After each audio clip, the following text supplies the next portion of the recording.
All right, so I just wanted to thank everyone for hanging in there. It's just a real pleasure to be here today to talk about some of the work that I've been participating in. Again, many collaborators in the room, and it's just always a nice space to have kind of interdisciplinary conversations about something that's in particular important to me clinically and personally.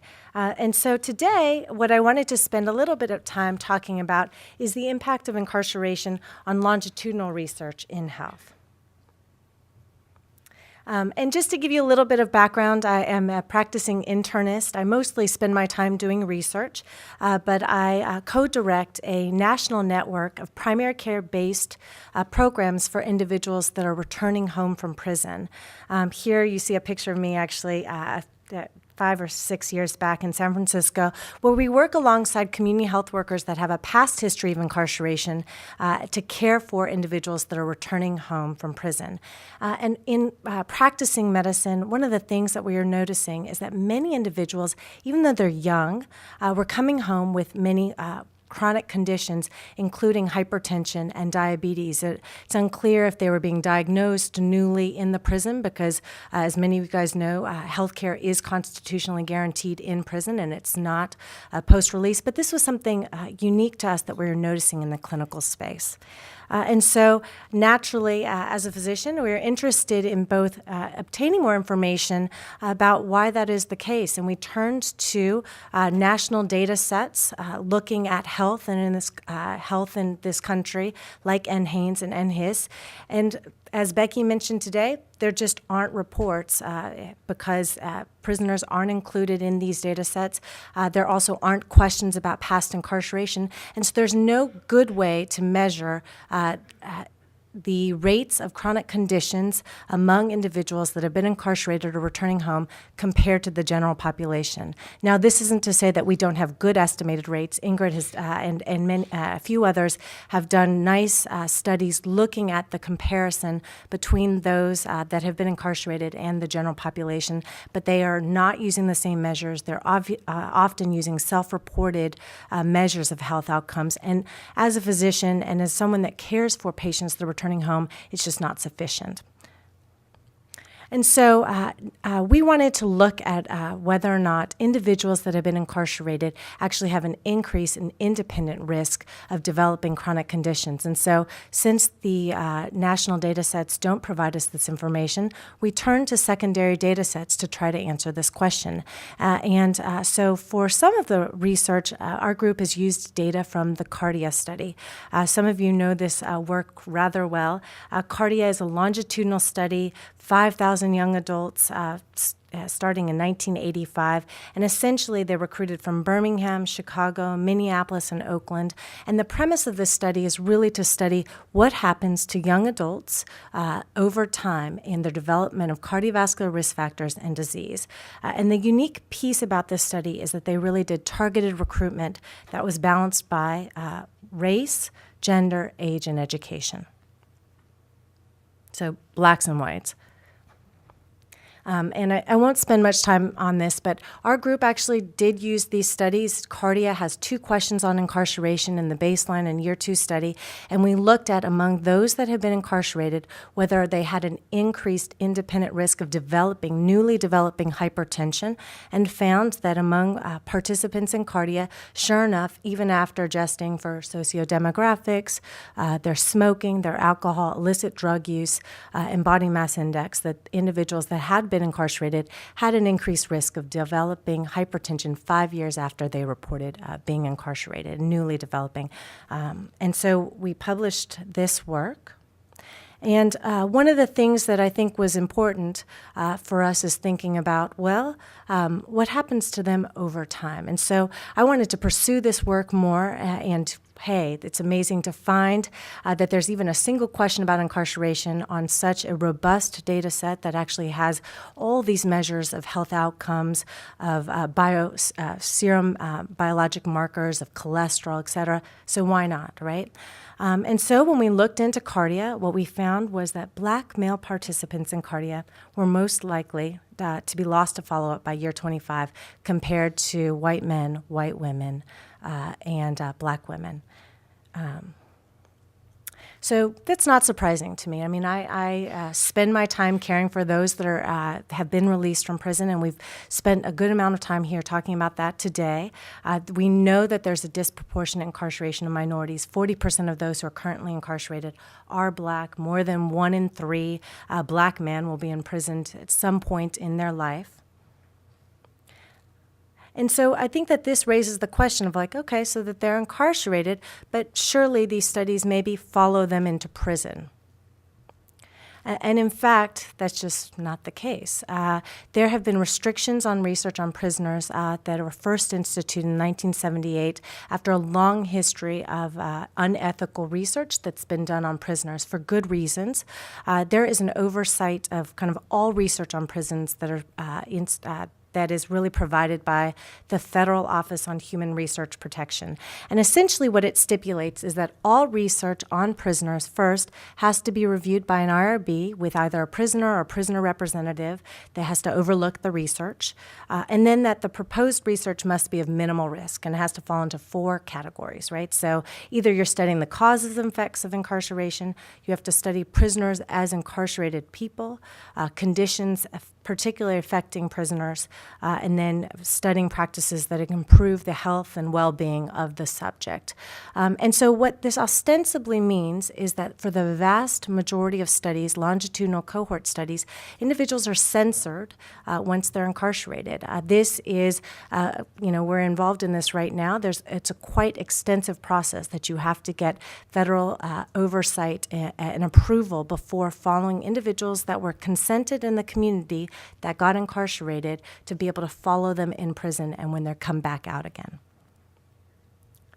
And so we were interested in studying the question of what does the disproportionate incarceration of minority individuals, in particular black men, what impact does that have on the generalizability of clinical and epidemiologic research?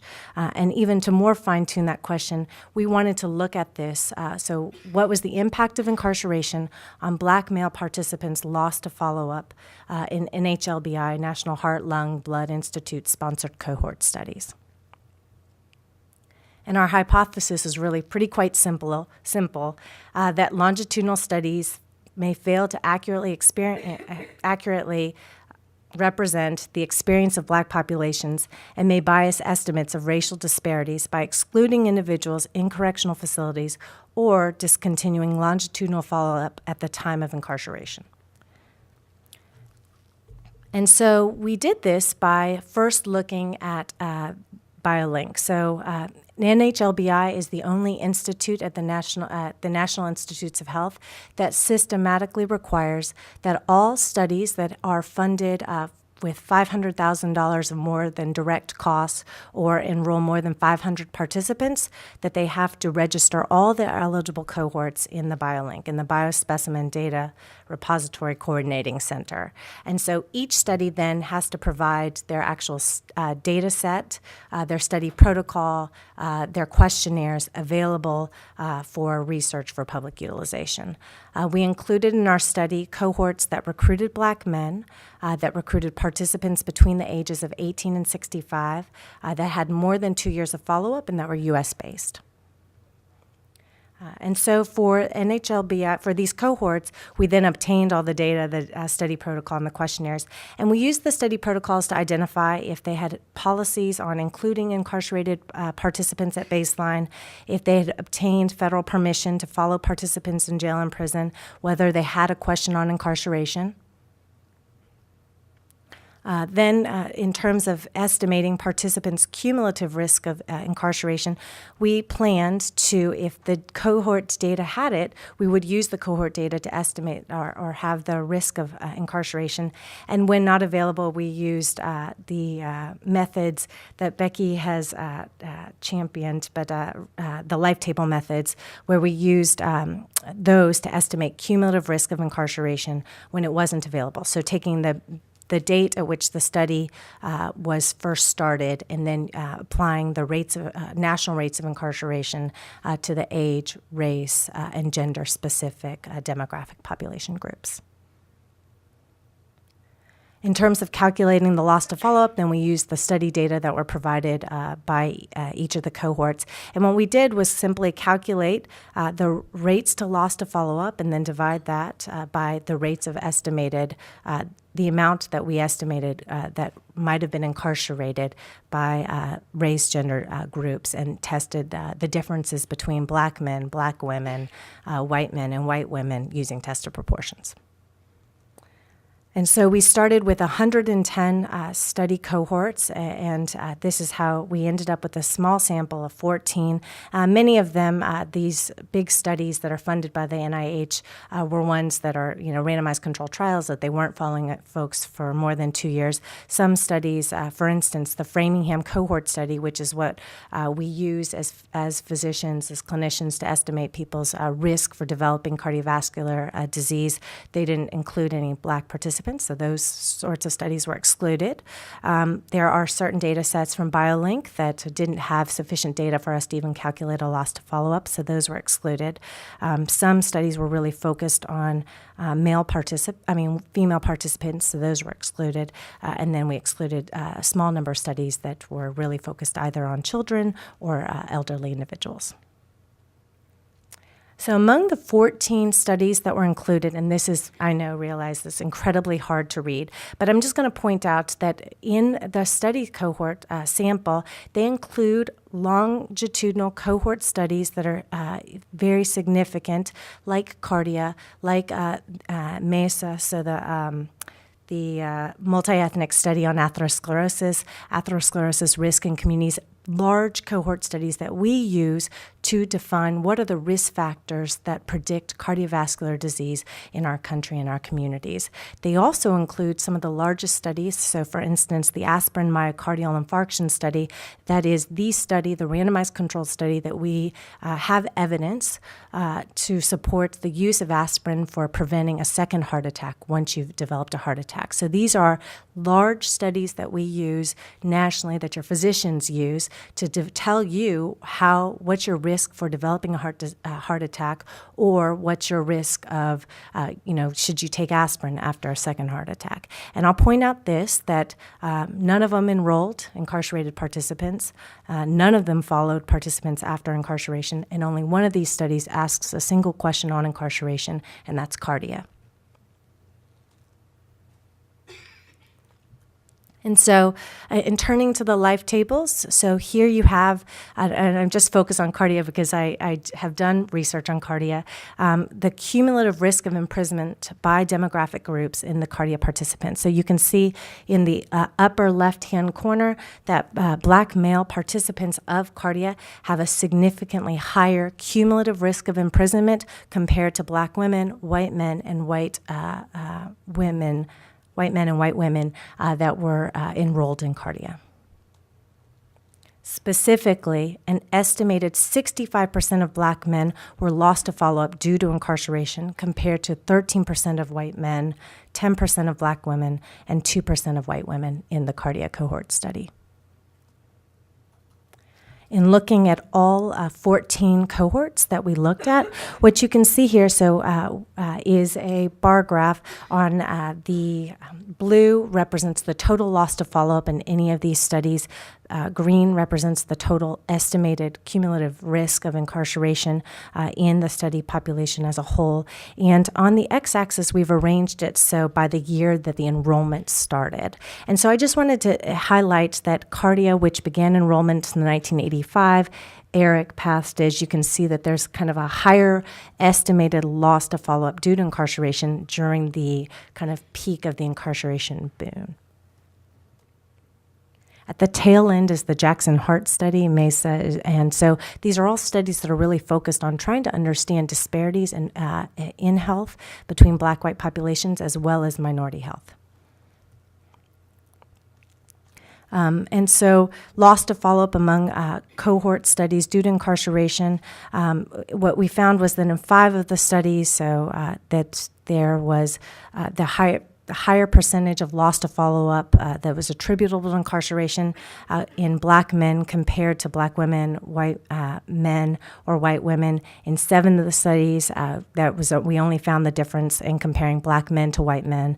And the Jackson Hart study that only recruits Blacks, there was a statistically significant difference in, again, the estimated loss to follow-up due to incarceration comparing Black men to Black women.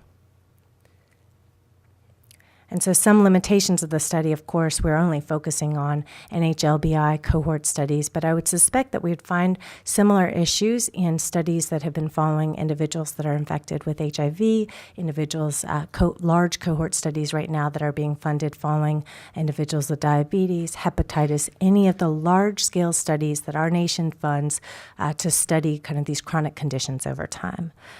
Secondly, we are unable to examine the impact on other minority groups, and this is not that they're not included in these studies per se, but the estimates of, for instance, Latino incarceration are just not as easily identifiable. So we didn't include that in our estimates in the study.